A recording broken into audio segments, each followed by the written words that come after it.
Beaming, my younger daughter handed my mom her spelling bee award and said, "I saved this just for you." My mom gave a fake smile and said, "You can't earn love with paper." Then she tore it down the middle and tossed it into the bin.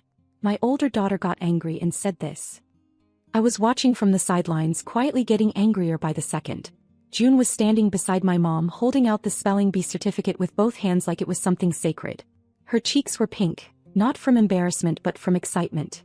She'd won first place that week. Her school-wide spelling bee, 30 kids competing, and she beat them all. She had asked if she could give it to Nana because she wanted her to be proud. She said, "I saved this just for her." I told her then she should be the one to have it. I don't know what I expected. Maybe not a huge reaction but something. A smile. A hug. Maybe even a compliment.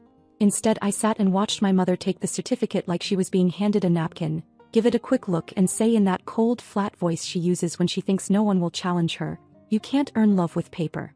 Then, right in front of all of us, she tore it down the middle and tossed it in the trash bin under the serving table. No one said a word. No gasp. No awkward laugh. Not even my dad, who just reached for his wine like this was all normal. My brother Adam's kids were too busy with their phones to notice. His wife saw it, she always sees everything but pretended she didn't. And June. She just stood there. Still holding the envelope, which was now completely pointless. Her eyes were wide but she didn't cry. She just looked different. Like something had shifted. Like something had broken and she was trying to figure out whether it was small enough to fix or too big to name. I wanted to get up. I wanted to scream at my mom or grab the certificate pieces from the trash or just pull June into my arms, but I didn't move. My whole body felt like it was full of wet cement. But Riley moved. He didn't hesitate. She put her fork down loud enough for the sound to echo and stood up. She looked straight at my mom and said, "Do that again and I swear I'll tell Mom to cut you off. You don't deserve her help if this is how you treat her kids." The silence that followed was louder than anything I'd heard all night. My mom gave a short, fake laugh, like she didn't believe Riley had it in her. Adam kept his eyes on his plate. My dad cleared his throat but didn't say anything. The air felt thick. Riley didn't back down. She didn't yell, didn't get dramatic. Just stood next to her little sister like a wall. And I realized she had been waiting. She had been holding all of this in for years.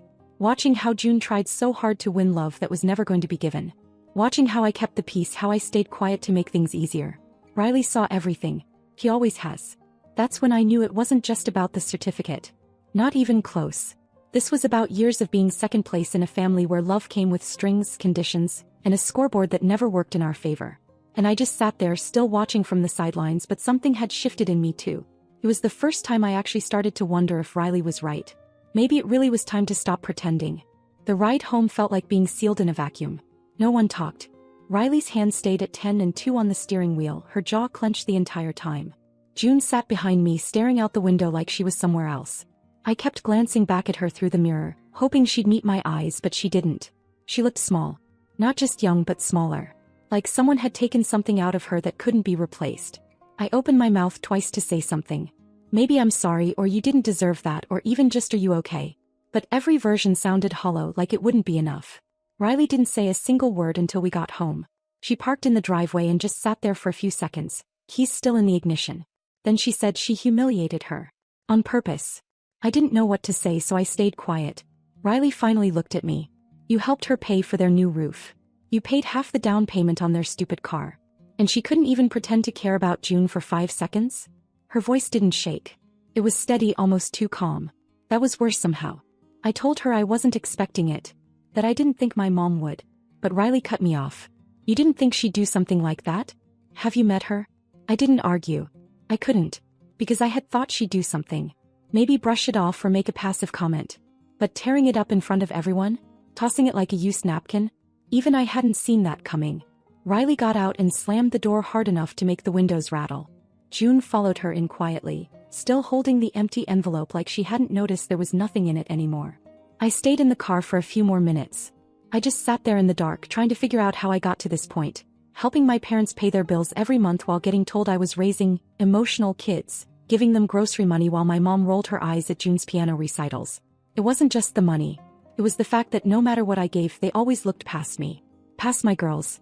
As if my brother's family was the real one and we were just extras hanging around the edges. The next morning, while the girls were still asleep, I sat at the kitchen table with my laptop and logged into the joint account I shared with my mom. It was the same account I used when she said her card had been declined, or when their water heater broke, or when Adam suddenly couldn't afford the repair work on their parents' house. I didn't hesitate. I clicked her off, changed the passwords, removed her name from everything I could without making it a legal war. By lunchtime I had 3 missed calls. 2 from her, 1 from my dad. I let them go to voicemail. The first one was short. Confused. She asked if something was wrong with the bank. The second one was sharper. She said she needed to make a payment and her card wasn't working. Said I should check it right away. The third was colder. She said if this is about that little scene on Saturday, don't be ridiculous. Kids get their feelings hurt. That's what they do. It's not the end of the world. Still not a word about June. Later that night, Riley came into the kitchen and saw my phone lighting up again. Another call from home. She didn't say anything until the ringing stopped. Then she said, if you change your mind, I won't forgive you. I told her I wasn't going to, that it was done. She nodded, then turned to go back to her room. Right before she left, she added, this isn't the first time. It's just the first time I said something. That stayed with me, because she was right. There had been dozens of moments, maybe more. But I had gotten used to keeping the peace, swallowing it, making excuses, and my girls had noticed. Riley had noticed everything. The next day Adam texted me. He said, Mom says her card's not working. You good? I replied, tell her I'll mail her the certificate pieces so she can finish the job. He never texted back. That night I got a call from a number I didn't recognize. I didn't answer, but I had a feeling it was just the beginning. It was 4 days before my mom dropped the act. At first she pretended it was a bank error. She called, left a message asking if there was some issue on my end. Maybe the account got flagged, maybe a payment bounced. She used that fake concerned tone, the one she slips into when she wants something but doesn't want to sound like she does. I didn't call back. I didn't text. I let the silence do the talking. On the 4th day I picked up by mistake. I was making lunch and the phone was buzzing on the counter. I didn't look. I just hit answer like I always used to. Her voice came through sharp. Not furious yet, but not soft either. He skipped the pleasantries. So you're just cutting us off now? I said I wasn't cutting anyone off. I just made a change. She didn't like that. Her voice jumped 2 octaves and turned brittle. She accused me of acting out of emotion. Said I was letting a teenager dictate my finances. She brought up Riley like she was the villain in some family soap opera. You're letting a high schooler manipulate you into punishing your own parents. I told her I wasn't punishing anyone. I said I was setting a boundary. That's when the switch flipped. She called me ungrateful. Said she and Dad had sacrificed for years. That I'd be nowhere without them. Then she said the worst part. You're raising those girls to be fragile. I didn't hang up. I just set the phone down on the counter and walked away. That afternoon my dad sent me a picture of a gas bill. No context. Just the total at the bottom circled in red. I didn't reply. The next day it was a voicemail. Her voice, trying to sound calm, asking for help just this once. Just the water bill. Just the difference on the insurance this month. He said it won't be forever. It always was. 2 more days passed. Then she called Riley. Riley came into the kitchen with her phone in her hand, eyebrows raised. He said, Nana just called me a brat. Apparently, Riley had answered thinking maybe it was something important. It wasn't. My mom had called to tell her she was out of line, disrespectful, and had no business speaking like that to an elder. I could tell Riley was more stunned than hurt. I told her, you don't have to answer if she calls again. He said I won't. The next morning I heard gravel crunching outside. I looked out the window and saw my dad's car pulling into the driveway. They hadn't texted. No heads up. Just showed up like it was 1998 and we were still playing by their rules. I opened the door before they could knock. June was at a friend's house for a sleepover. Riley was upstairs in her room. My mom walked right past me into the living room. My dad followed but kept near the door. We're not here to fight, she said. I didn't say anything. She said they couldn't live like this. That their income wasn't enough, that the cost of everything had gone up, and that what I was doing, cutting off the joint account, was cruel and dramatic. Then she pulled an envelope out of her bag. Inside were photos. Old ones. Me holding Riley as a baby. June at a Christmas concert. All of us at the beach 10 years ago. She spread them out on the coffee table like exhibits in a case she thought she was winning. This is your family. You don't just walk away from this. I looked at the photos. And I remembered those moments. But I also remembered what came after each of them. The comments. The cold shoulders.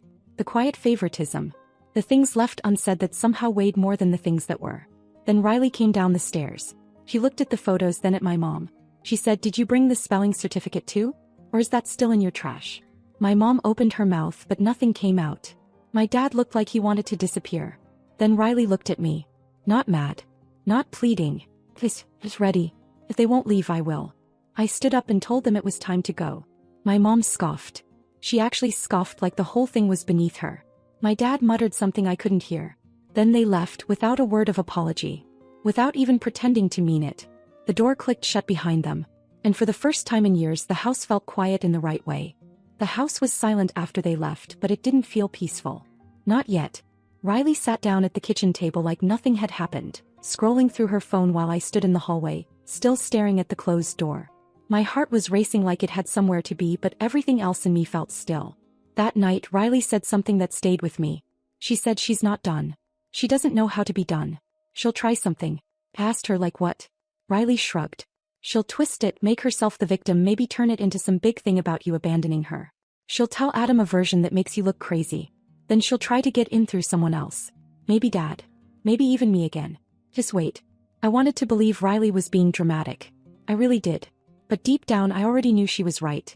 My mother was the type who needed control like oxygen. She didn't yell to get it. She didn't beg. She rewrote. Quietly. Behind the scenes. She planted seeds and then stood back while they grew into confusion. I didn't expect her to stay gone for long. It started 2 days later with a neighbor. I was bringing in the trash bins when Mrs. Clemens, who lived 3 houses down, stopped me on the sidewalk. She said she ran into my mom while walking her dog. Said my mom seemed worried about you and the girls. She used that word, worried. Not concerned. Not curious. Worried. Said my mom had mentioned I'd been under a lot of stress lately, and how it was so hard raising 2 daughters alone. I smiled politely, nodded, and went back inside. I locked the door not because I felt unsafe but because I knew what was coming. 3 days after that I started getting envelopes in the mail. No return address. Each one had a photo inside. The first was of me and Adam as kids on the swings in our old backyard. The second was my high school graduation. Me smiling, my mom's arm around me like we were best friends. No notes. Just the pictures. At first I thought maybe she was just trying to get to me emotionally. But then I realized something else. She was laying groundwork. For someone. Maybe Adam. Maybe my dad. Maybe the neighbors. Maybe even for herself. Building a narrative she could stand on when the cracks started showing. But the third one. That one was different. It was taped to my driver's side mirror while I was inside the grocery store. A photo of my dad holding Riley when she was 3. They were both laughing. I remember that day. I took the picture. That time I didn't throw it out. I brought it home and showed Riley.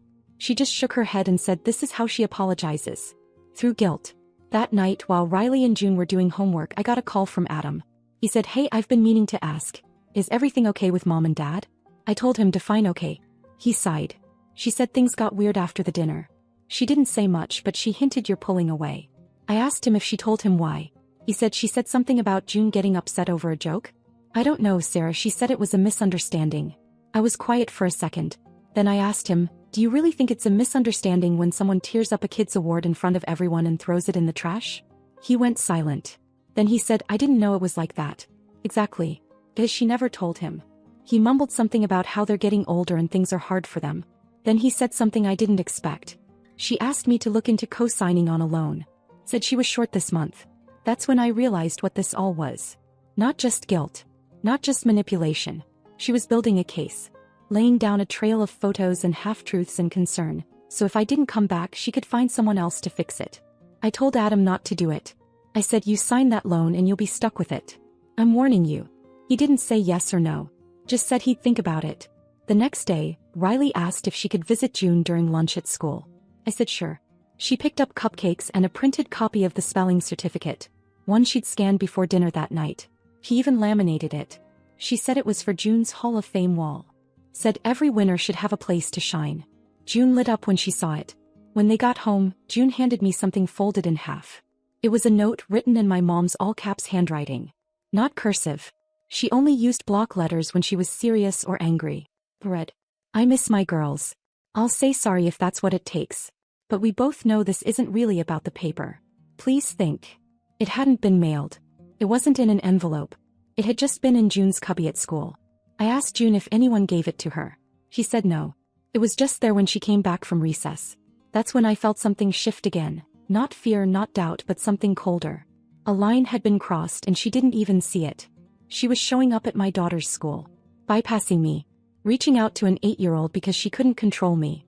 She thought that note would soften me. It didn't. It hardened something. And that was the moment I stopped waiting for an apology.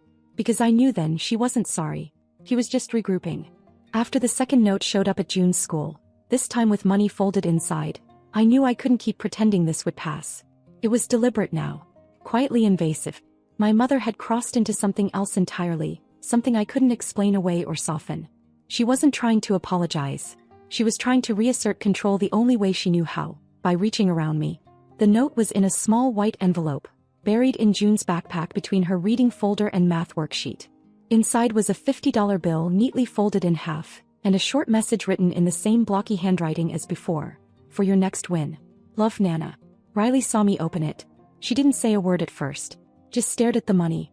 Then she took it out of my hand, walked to the sink and tore it down the middle like it was nothing. I flinched not because of the money but because of the finality of the gesture. She said if she thinks she can buy back her spot with this, she's more clueless than I thought. She tossed the pieces in the trash and walked out. That night I sat at my laptop and blocked my mom everywhere. Cell number, email, every account she'd used to message me in the past. I didn't stop there. I blocked my dad too, not because he had done anything directly but because he hadn't stopped her. Because he stood by while it happened. Because I knew without question, the next note or gift would show up from his hand if hers was blocked. Then I called June's school and made it official. Only Riley and I were to be allowed for pickups, drop-offs, or any kind of school contact. No exceptions. I didn't give them a reason. Just said family issues. The woman on the phone didn't ask. He just said got it and confirmed it in writing. The next morning I didn't feel guilty. I felt clean. Quiet. That feeling lasted about 36 hours. Then Adam showed up at my front door. No text, no call, just rang the bell like he still had the right to walk into my life unannounced. I opened the door and stepped out before he could. He didn't waste time. Are you seriously blocking Mom now? I told him she went to June's school. Twice. That gave him pause. Not enough but enough. He said she's been trying to reach you. He's crying. She doesn't understand what she did wrong. I asked him if she told him what happened at dinner. He shifted a little, not looking directly at me. She said there was a misunderstanding. That maybe she was too blunt. I laughed because of course she did. A misunderstanding is how my mother erases the parts of herself she doesn't want to claim. Then I asked him something I hadn't planned to. Did she ask you to co-sign a loan? His face gave it away before he could speak. I said don't do it. You'll regret it. She's not telling you the truth about what's going on. He said she's struggling, Sarah. They're getting older. You're not even willing to talk to them anymore. What do you expect them to do? I looked at him and asked if someone did that to your daughter, ripped something she was proud of, told her she couldn't earn love, made her feel worthless in front of everyone, what would you do? He didn't answer. Then I told him the part he didn't know. That the money had shown up in June's backpack. That she'd used her access to a child as a new channel. He said she just wants to be part of their lives. Maybe she doesn't know how anymore. I said then maybe she shouldn't be. And I went back inside. That night, while Riley was watching something in the living room and June was brushing her teeth, my phone buzzed again. An unknown number. The message was short. Still your mother. Still family. Don't forget who we are. I stared at it for a long time. And then just out of habit I scrolled through my photos until I found the scan of June's certificate. The one Riley had saved. I zoomed in on her name, all in bold at the top. First place. June A. Spencer. And I realized something right then. This was never about one dinner. Or one torn certificate. It was about how many little things I'd excused. How many times I told my girls to be patient, to be polite, to try harder with people who never earned it. That night, I deleted the message, blocked the number and turned off my phone completely. And for the first time in years I didn't check it again before bed. The next week was quiet in the way a room feels right after someone slams a door. No calls. No texts. No notes. No sudden pop-ups at the house. Just nothing. And the longer it lasted, the more I knew it wasn't over. My mother wasn't giving up. She was recalculating. Waiting for a new angle. She always believed silence was power, not punishment. It made her feel like she had the high ground. But what she didn't realize this time was that I'd already stepped off the battlefield. By Thursday, Riley brought it up again. She asked if I'd heard anything. I told her no. She nodded like she expected that. Then she said, you know you've got to block Dad's number too, right? I told her I already had. She looked surprised. Not because I did it, but because I did it before she asked. Good, she said. Later that night, I found June in her room putting up the reprinted certificate on her wall. She had taped a little star-shaped note under it in marker. I worked hard for this. And for a second I felt this wave of guilt.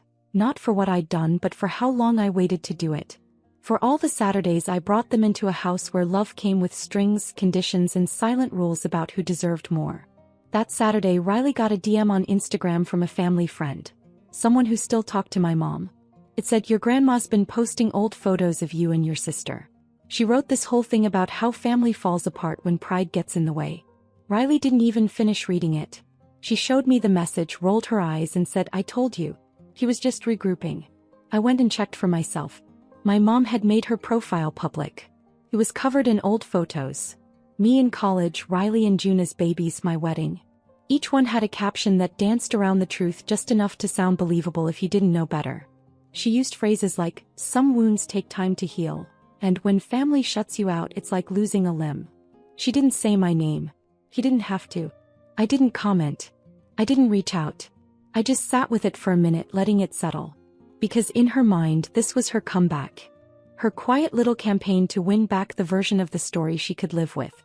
But what she didn't understand, what she never would, is that I wasn't angry anymore. I was finished. 2 days later, I went into our bank account and pulled the last thread that was still connecting us. The shared access to the trust my grandparents had set up when I was a kid. It wasn't much, but she still used it for things like medications and extra groceries. I had left it alone out of guilt. But that morning I looked at the girls eating breakfast and thought no more. I removed her name, closed her card and rerouted the remaining funds. I didn't warn her. I didn't explain. Because there comes a point where explaining starts to feel like apologizing, and I wasn't sorry. That afternoon the screaming started, not at my house but through voicemail. 5 missed calls. 7 voicemails. Her voice going from hurt to rage to panic to guilt. 1 message from my dad to controlled, saying we needed to talk. That I was making things harder than they had to be. Riley saw me standing by the sink with the phone in my hand. He asked, "Is it done now?" I said, "It's done." She nodded. "Then what about if he calls from her phone?" "Block that too." Riley exhaled like she'd been holding her breath for weeks. June peeked around the corner holding a bowl of cereal and said, "Can we paint my wall this weekend?" I smiled. "Yeah. Any color you want." She said, "Even orange?" "Even orange." The next weekend, we painted June's wall a ridiculous shade of tangerine. Riley helped tape the edges. There was music playing, cereal bowls on the floor, and laughter that didn't sound like anyone was pretending. And for once there were no shadows in the room. No texts. No calls. No quiet tension buzzing underneath everything. Just a bright orange wall, 2 kids who finally knew where they stood, and the calm of a home that finally felt like one.